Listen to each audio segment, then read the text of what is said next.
Like when I go to Miami, I might go to K Suave's house and do like a day in the life type thing, and then try and upgrade to different artists and that kind of thing. Yo, is Trippie paying you, or like do you mess with this K Suave?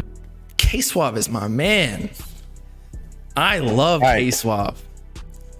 Do you mess with him because he's your man's, or do you actually mess with his music, or are you shilling his music? Both. I like his personality. He's just the homie. Secondly, I love his music so much. He is my favorite out of the underground. He does not get like as much love as everybody else. Probably because he's Trippie Redd's artist, so he doesn't get like, you know, the credibility of coming up himself that a lot of the other ones do. Stop it, man. His music, I've never listened to his music, bro. Suave that is not stopping him. Beast. Him being signed to Trippie is not stopping him, because Ken Carson, quote unquote, didn't come up himself, but they love Ken Carson's music. But okay, check K Suave's monthly listeners. He's at 400K. All right, I guess he's coming up then. But how much of that is playlisting? I'm gonna keep it a buck. I don't see nobody talking about K Suave except for you. He's not even. He still drops under DistroKid. He's still independent. Like, he's signed to Trippie. Trippie doesn't take a lick of anything he does yet, at least, because he's still getting his 1400 label situated. But yeah, so none of this is playlisting. Mind you, though, a lot of it is Sexually Active, which is the song, with Trippie Redd that had the reversed sample from Miss the Rage. Yo, that's 2 songs with Trippie Redd right there. And what's that top one? That's Trippie 14. Yo, come on, that's 3 of Trippie Redd songs. And those are the only ones you got liked. No, it's because he re-released this album. And then so that's why you ain't got it liked. I promise you. I love K Suave's music. What up? I don't know, man. Look at this. Look at this. Look at this. Look at this. We just caught you on 4K. Look at this. No, he had an issue with Thought Slayer 2 because I think he dropped like a Perk 97 or some shit, which was the fake, not fake, but had a Playboy Cardi feature on there, and then it got taken down, like the whole album. So then I just haven't gotten back. See, right now, look, I liked a lot of these. I seen it. Yeah. I just don't always like the most popular songs because they're fucking overplayed, you know? Wow. And also, so what do you think is holding your boy back? Because this guy's been... He just makes different music than everybody. So wouldn't that be positive if his song's hard? Just because I like something doesn't necessarily mean that like it'll hit a mainstream appeal, you know? I mean, he's not even in the elite underground appeal. That's what I'm saying. I'm not hating on him. Like I don't even think I've ever listened to his music. I'm just trying to understand like what do you think, especially because you know him. You're alleging that you mess with his music heavy. So what do you think is holding him like back, or what do you think he can do to take it to the next level? What can he do? He drops a lot on SoundCloud, so I don't even end up listening to those songs because I don't use SoundCloud too often. He needs to drop on Spotify and shit. That would probably boost up his numbers a bit. But I don't know, man. Be more active. Like, I feel like he just kind of relies on the music and then kind of goes dormant. You think he doesn't work with enough other artists that aren't like Trippie or in that camp, I guess? Well, he got a Can feature. See, this whole album got taken down, I think, and then re-put back up because I liked more songs than just these two. But he works with Autumn, Can. I like that song. I liked all of these songs, actually. But yeah, he doesn't work with too many people outside of Trippie's camp. He needs to... I don't even know who he could work with, though. Like, he's bigger than a lot of the underground people. Like, what is... Bigger how? So, like, Autumn is, one of the top of the underground. He's got 800K. So he worked with Autumn. Who else is there really that's big in the underground? That is, oh no, I thought you said he's bigger. I thought you were saying like he's bigger than Autumn and these other dudes. Well, he's bigger than a lot of the other. Like he's top underground. Who is Come that? on. Ken, Destroy Lonely. Bro, I will name 6 rappers right now. I'm not even an underground fan. I'll name like 6 rappers right now that K-Swap is not even touching. You can't say Yeet or Sofago. Yeah, let's say Ken Carson, that Destroy Lonely dude, he just be dropping snippets. Who else? Summers, Can, Autumn, and Jace. That's 6 right there. But they all drop consistently. Autumn doesn't anymore, but Autumn like just got a whole label budget for his previous album. He was at 400K prior to that, I think.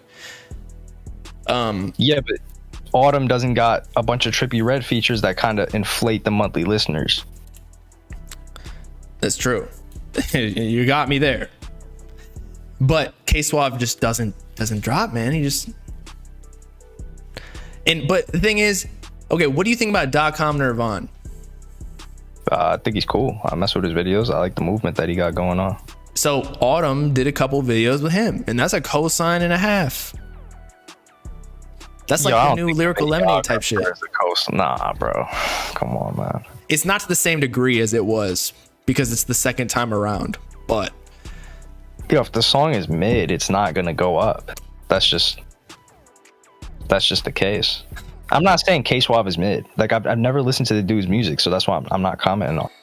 I understand that other people don't like his music or like whatever, but I just really it's the type of shit like Playboi Carti's old music where anything he does, like I don't know what the fuck he's saying, or I can't necessarily distinguish a song from another, but like, yo, this is hard.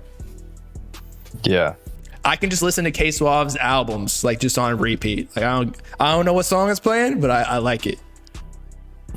Yeah, because I don't really see like I don't see conversation around him. That's the thing. Like Babytron, I think he got the same amount of monthly listeners as K-Swab around there, but I just see Babytron so much. People talk about him and stuff like that. That's how I found out about him. So he's got like not viral fans, is it like rampant fans?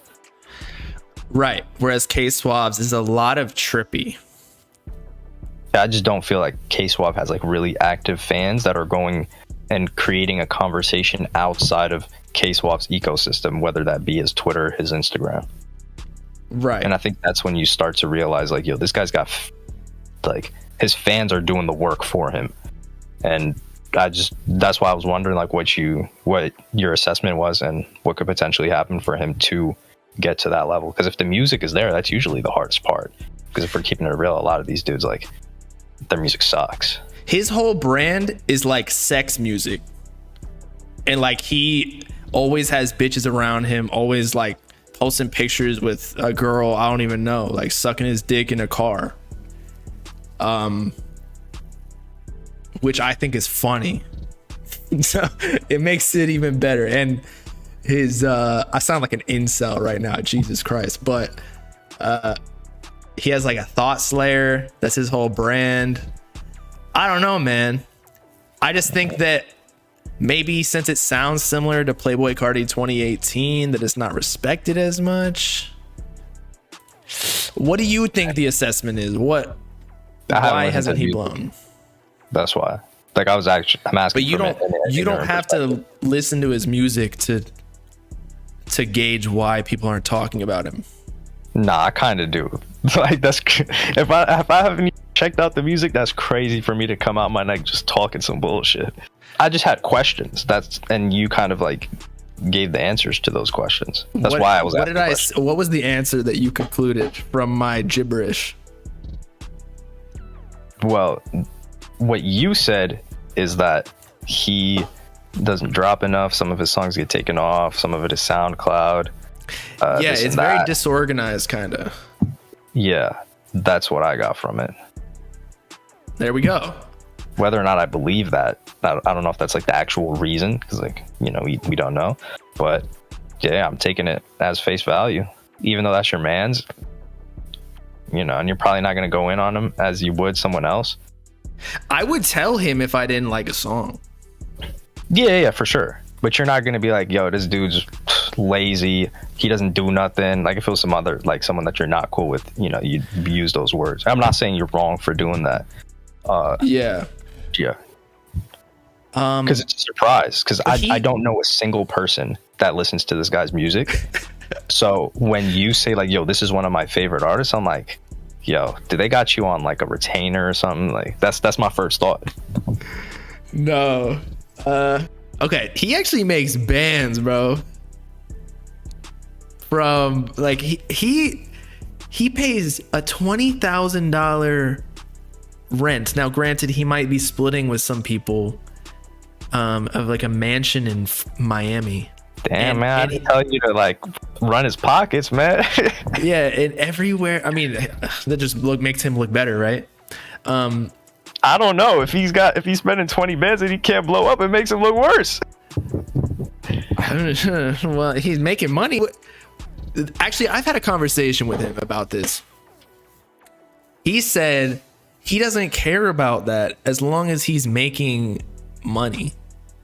As long as it's like allowing him to live a fun lifestyle and like whatever, it doesn't matter. And actually, I think that's a great mindset, because sometimes I myself get wrapped up in like the numbers of like, you know, cloud or subscribers. And I'm like, you know what? I'm having fun making videos on YouTube and streaming. Like, why do I give a fuck? That sounds like that does not sound like a winner, man. See, that's why he won't be on top. That specific quote, that's all I needed to hear. Like, imagine if someone's in the NBA, he's like, man, I'm getting paid this paycheck, I'm a bench player, yo, I just get paid to sit on the bench. Why would I ever work harder so I could start? There's a balance, and music is an art form. It's not always about competition. Yeah, but competing with himself, like, if, for example, if he feels like he is on the level of X, Y, and Z, then if everything isn't reflecting that, he's gonna want to up the ante and, you know, get to that level so he's seen among his. Because let's keep it real, if K-Swab, like any artist that acts like they don't care, if K-Swab got a song that goes top 10 on Billboard tomorrow, he's posting that on his IG, he's happy about it, he's posing next to his plaque, all of that stuff.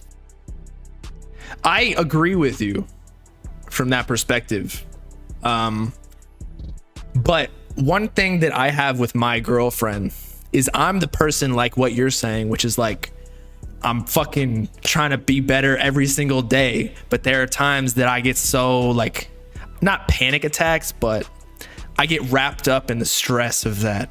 Whereas she's the person who brings me back. Like, I'm going to the Bahamas in 2 weeks with her, like an all-inclusive vacation. That it's just, you got to get me out of that element. Like, you have to enjoy your life sometimes. Yeah, I agree. And I feel like I personally admire people who can just enjoy their life, because I a lot of times cannot. Not that I'm depressed, but I am just so focused, and I almost live in my mind in the future, and that when I get to that certain accomplishment, I'm already on to the next one, where I literally can't, like, I don't celebrate accomplishments. Like, my girl will be like, let's go out to eat. I'm like, nah, I need to fucking make this video for the channel today when I hit 100K or 1 million. You know what I'm saying? Yeah. Does that happen to you? Me, I don't know. I don't really like, I just love my life. Like, I do feel like I always want to work to, you know, just elevate, but it's not really for money for me. Like, but in terms of like, I kind of lost my point a little bit when you asked me that question. I was going to say something about, it was about like, opportunity, right? No, I said like a winner's mentality. Like, I think he's been fortunate enough. Like, maybe he worked really hard and it took a bunch of years for him to just get to the point where he's at now. But I was talking to this other dude. This artist is like way bigger than K-Swab. He's made like tons of millions. But he was telling me, he's like, yo, I feel like this music thing, like, I've seen the world, I've done X, Y, and Z, but this music thing, if it's a once in a lifetime opportunity, and sure, like, you can enjoy it and have fun, but let's say you have fun from 20 to 24, and then nobody cares about your music anymore, and the money isn't coming like that anymore, then was it worth it if you're gonna live like regular from 25 to however old you become? But see, that's where the balance comes in. It's like you can enjoy while also working. And I have not Absolutely. reached this balance, so I'm not talking from like an expert at all. Like I don't take days off. Quote? You ever seen that? I think it's from a movie. It's like, I love the game, I love to hustle. And I do. Or that Diddy phone call clip. I love that clip. Yeah. And I think there's an element but it's stressful at times. But I guess what is life without pain? That's true. And I think you just get bored if you do nothing. Like there has to be a balance. Yeah, I agree for sure. But like artist is something that is very delicate in terms of like you can fall up. Like think about how many YouTubers we saw that were making a killing that are just, they're down bad now. Like for example, like that dude Loft, Patrick CC did a video about him. I think that dude was up on YouTube, and then he was working like an Amazon warehouse job. That's scary. So there's certain opportunities that you don't even know how long this thing is going to continue for. But at the same time, okay, so for personally my life,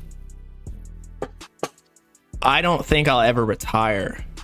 So as much as you want to save for the future or invest your time and whatever, and what is it called?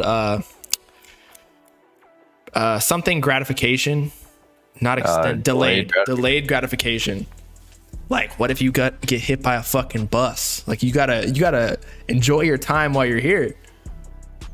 Yeah, facts.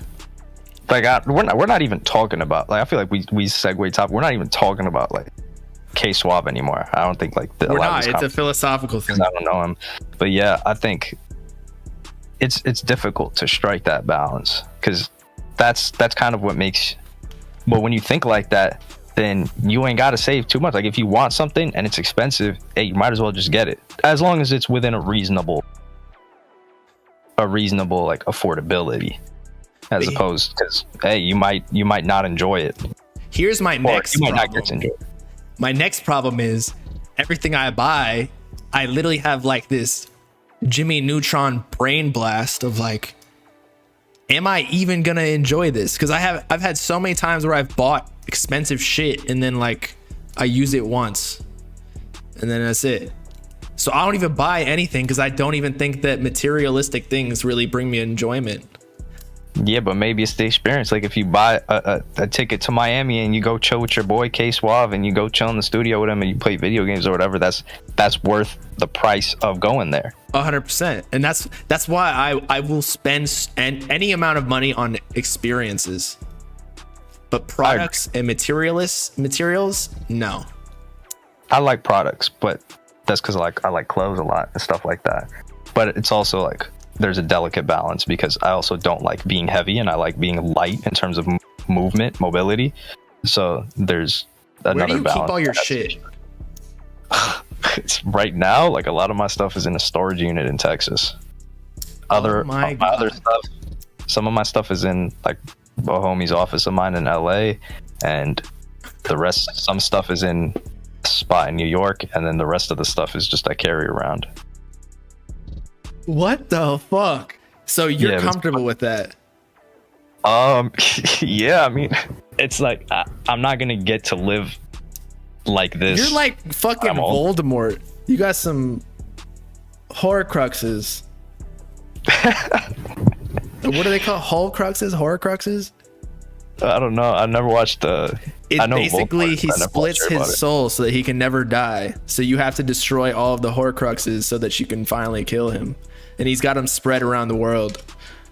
Oh shit! Yeah, like for instance, like my car is still in Texas. Like I haven't seen that thing in like 6 months. Oh my god! Is that where you're from? Yeah. Nah, I was living there for a little bit. And you don't pay rent?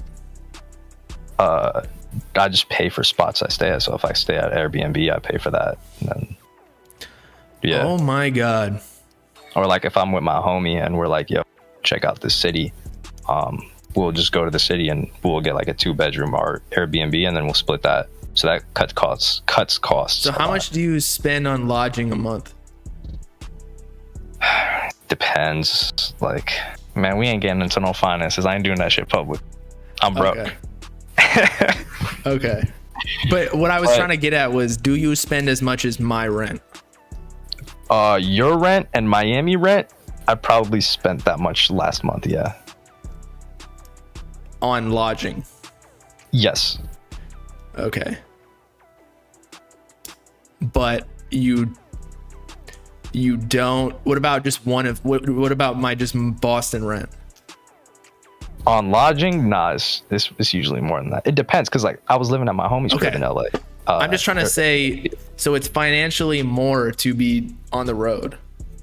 Yeah, but it's a trade-off where it's like, yo, I'm in a different city, I'm meeting new people.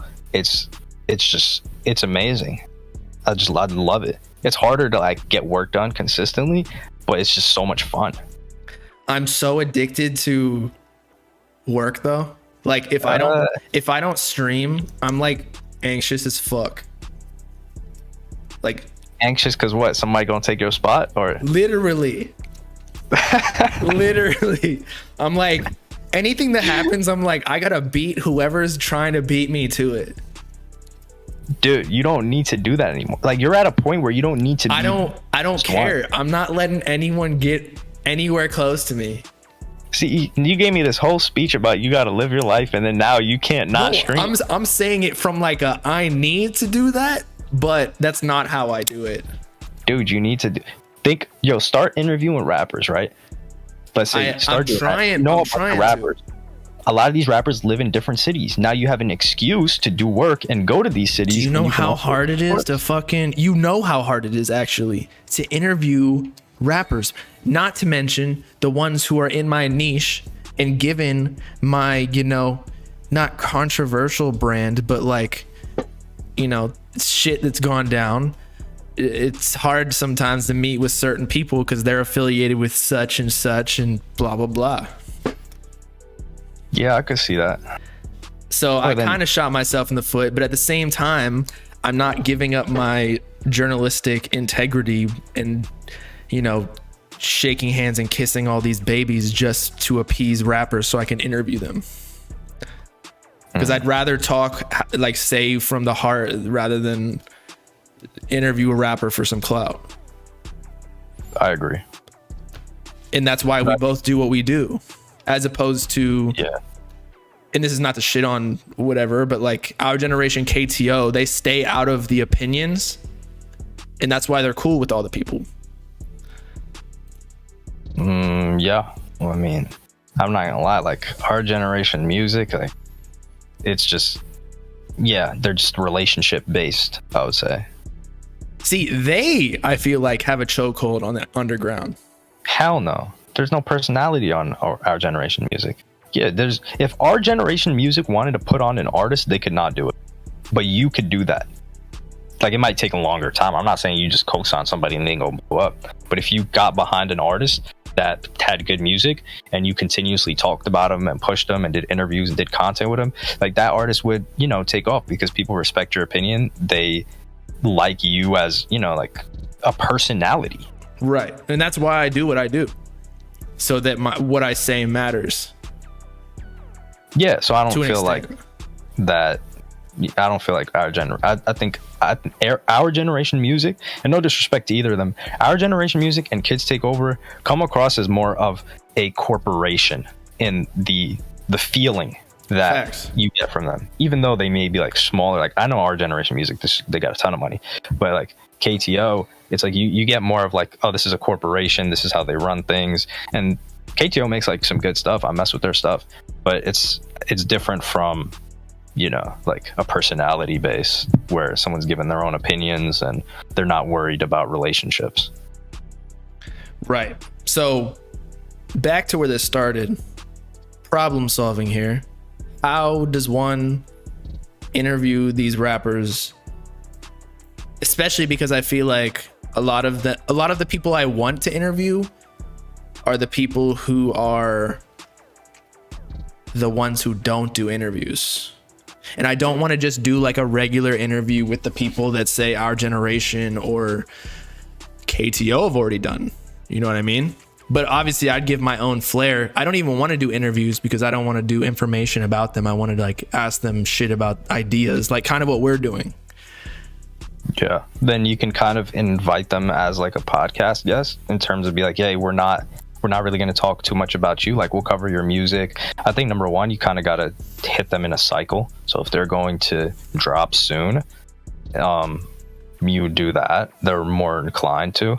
I think what you could do is just interview people adjacent to them. So their managers are a lot more likely to talk. So if you interview their manager, sure, it's not going to hit the same because people want to see the artist.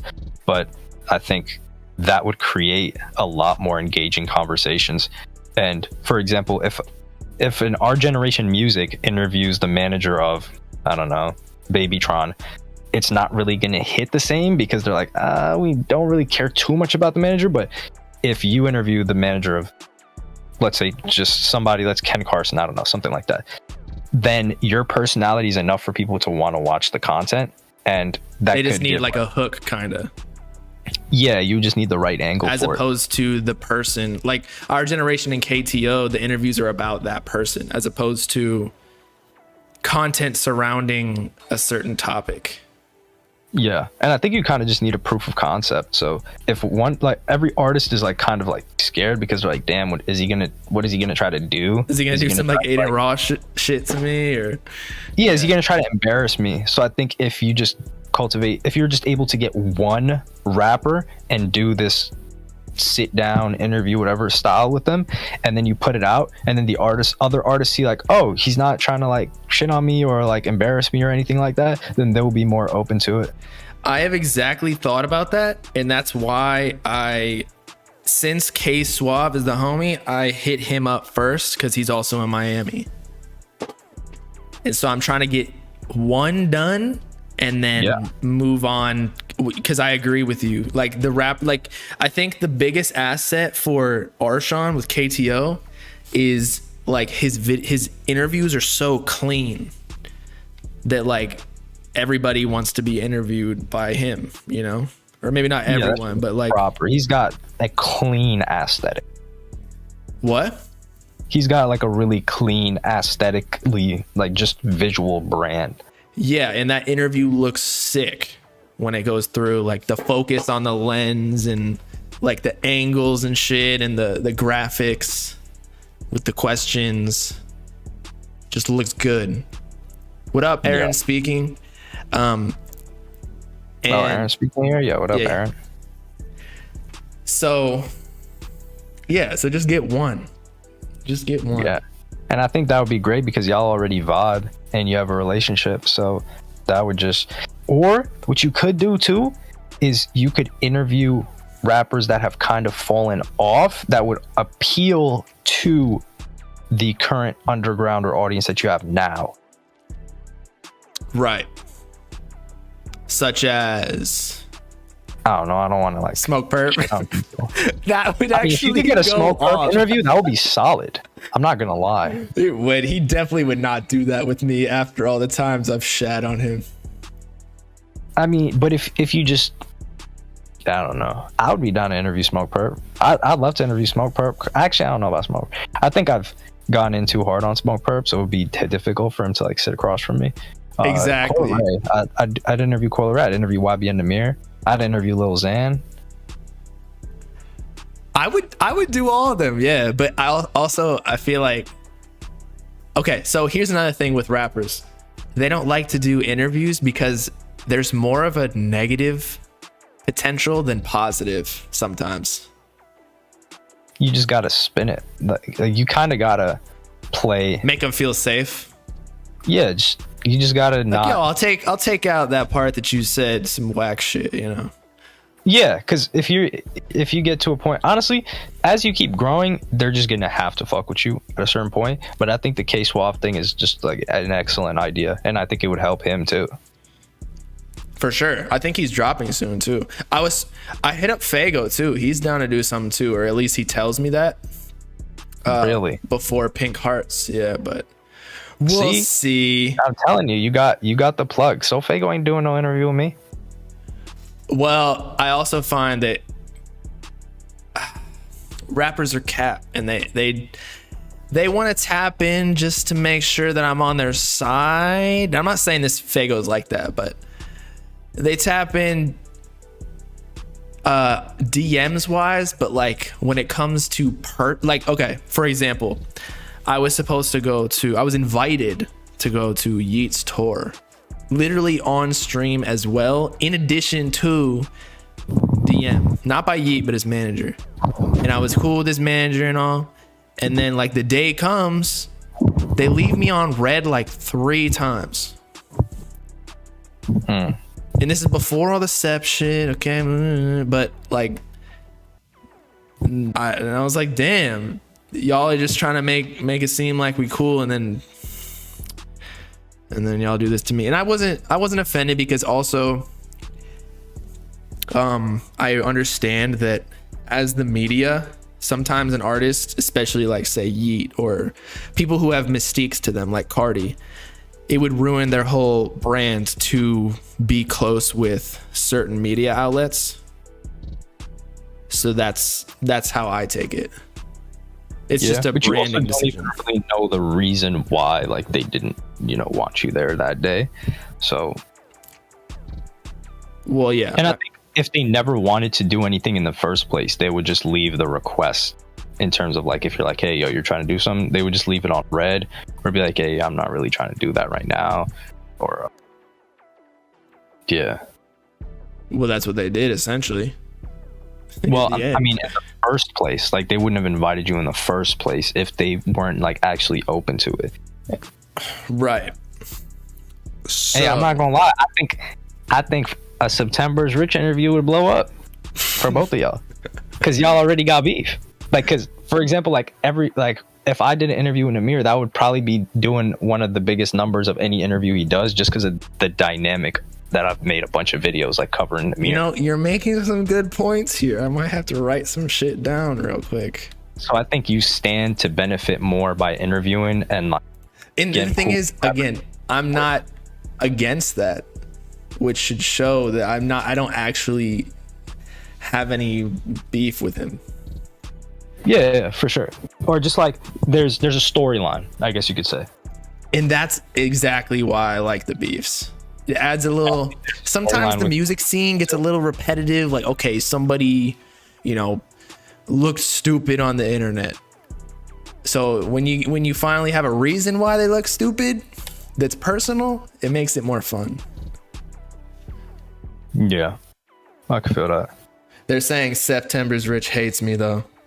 So, I mean, yeah, I'm just giving an example. Like, I think, like any of these people would be cool, to be honest. I want to get Taz too, but I don't want to talk about the classic shit with like, oh, you made $1 million off beats before you know what I mean, like the classics. I would like to talk. Yeah, I've hit him up about an interview a bunch of times. He hasn't got back to me. Well, like, he was kind of like saying he was down, but then like, he just left me on like red, but he's also very busy. Yeah, he's got a lot to do. But for him, like, I think it would be just cool to just talk a lot, because he's got like certain perspectives. I think he's always a good interview, to be honest. He's smart as fuck, like business wise. Yeah. Like, there were some things that he would tell me all along that it just didn't hit me until like a year later, and it was like, oh shit, that's what he was talking about the whole time. So why don't you interview some of these producers? Like, aren't you cool with some of these producers? Yeah, you don't really talk about producers, so there's not really a reason for them to, other than Brandon finessing. Yeah, I mean, I'm cool with Cody. He's internet money. I want to get a Filthy interview. That'd be sick. Why don't you have you tried hitting up, what's his name, Pierre Morn? No, I haven't, but that would be cool too. I know the lady that does like digital for their label, so I could ask her. Do you think he'd even be down? I mean, it would make like you fuck with Pierre's music. He's an artist that you mess with. Your audience messes with Pierre heavy. You've never really like insulted Pierre, so why wouldn't he do it? Here's another reason. So we were talking about how Rio would be cool too, Cook. We were talking about how who's Rio? But Rio Leyva. He's like the new prodigy producer that like has mainstream and underground credits currently. But okay, so yes, I have like a strong chokehold on my niche, this underground shit. However, I also feel like I'm not as big as a lot of these artists, and I don't feel like I have that much leverage with some of them. And Pierre Bourne is not one of the people I feel like I have leverage with. Yeah, but if Pierre did an interview with KTO, like why wouldn't he do it with you? Well, see, that's where it comes in with the like quality of the interview. I feel like that's why that he was cool with it. Well, you could just make it high quality. Like if you just put on your story, that's pretty much what Arshawn does. Like he just puts on his story like, yo, who can film in this city? If you go to Miami and you just put on your story like, yo, looking for people that can film for this thing, for this interview for K Suave, you have people send you some of their work. You get 2 to 3 people, so you got different camera angles. K Suave, you said, lives in a really cool spot, so you get a nice background or setting, and then you record that, and then you just have someone edit it that can edit interviews well. And you just have your own graphics, your Gengar thing, like just it's much easier said than done, because I have tried to do that, but then I get like okay, since my content output is so quick, like frequent, I guess, like I'm so sporadic. Like I'll check a bunch of emails, I'll go through like 50, 100, and I can't. Sometimes it's hard to find good work, you know? Yeah, but the recording part is not the hardest. I could set the camera. So you just need 2 people with a good camera. Right. And then you just set the camera in the right angles. The most important part is where you're, and the editing. And the editing, you can just hire someone that, I don't know, you could edit it yourself, honestly. Yeah. Because you just need one. So if you edit that K Suave interview and make that one look clean and sharp, and it might take a lot of hours for you to do it, and it looks clean and like the audio's proper and all of that, then I think that look will set the standard, and artists will be like, okay, this looks cool. Do that. You have inspired me. I mean, I was already doing this, but like you made it. You made me picture it more. Yeah, I'm looking forward to seeing it. I was thinking of doing like an MTV crib type thing too, since it's like a really big house. That's another piece of content. Or you could just like cut that up within the interview. There's a lot you could do. Right. I also feel just awkward like shoving cameras in people's face. Plus, because like I also do want to be people's friend more so than just like using them as content, you know? But you're already friends with this guy. Right. But I'm talking about other people. Oh, it's like the only time that we talk is like on camera. Like this is weird, you know? I mean, I don't think it's weird because you're just doing work. Like, let's just say Pierre's there to get interviewed. You're there to interview. Jaleel interview. I was gonna hit up Jaleel's management to do a workout vlog. I hit up Jaleel and his management. They didn't open my message. I think they're like, I think they're on. They're just going up so much right now that they're not really worried about blogs or whatever. Yeah, they're going crazy. But yeah, that's just and it's not really putting, you don't, the only time you got to put the camera in front of their face is an interview, and that's expected when doing an interview. So right. Okay. Jaleel, some numbers rich. Who else was I thinking? K Suave. No, K Suave's already there. What about that Midwest dude? Midwest is cool too. I don't know if it's my audience like is. Aren't you cool with Cochise, and isn't he dropping soon? Cochise is so weird with me. We're like real cool personally, and then when I mention some shit about content, it's like he's like, oh yeah, we can figure out something later. I'm like, okay, so no, right? I think you could just put him on. I think you kind of just gotta not put him on the spot and be like if y'all are cool interpersonally, you could just ask him, and then when you ask him, you could be like, hey bro, like if you don't want to do content with me for whatever reason, like that's cool, it's not going to affect our relationship whatsoever. And then if you put that, like, it alleviates the pressure that like he may feel, whereas like, damn, if I like actually tell him like, yo, I don't want to do this, then maybe like our relationship will fuck up and he'll be pissed, because you got to think he's thinking like blowback. So he's like, damn, if I tell this person outright I don't want to do something, what if he gets really mad and he just starts, spinning a negative narrative about me? Yeah, I feel that, and I have already thought about that. I also don't want to be the guy that's like, because then when you say that, it almost makes them feel like they have to be like, oh no, let's do it then, No. I don't think for sure like that at all, especially if they didn't want to do it in the first place. Yeah. And he's about to probably do a bunch of press too, since he's dropping. Yeah, I mean, I told him I'd hit him up when I'm in Florida, because he's in Florida too. And I told him I was hitting Suave, so I'm gonna try and get the Suave shit out early, like within the first couple of days that I'm in Florida, because I'll be there for 2 weeks. And then so maybe I can hit it, the next week after I drop the video. But this Friday I'm dropping a crazy video. It's not an interview, but sponsored, or what? Is it the one that's sponsored? Yeah, it's the one that's sponsored.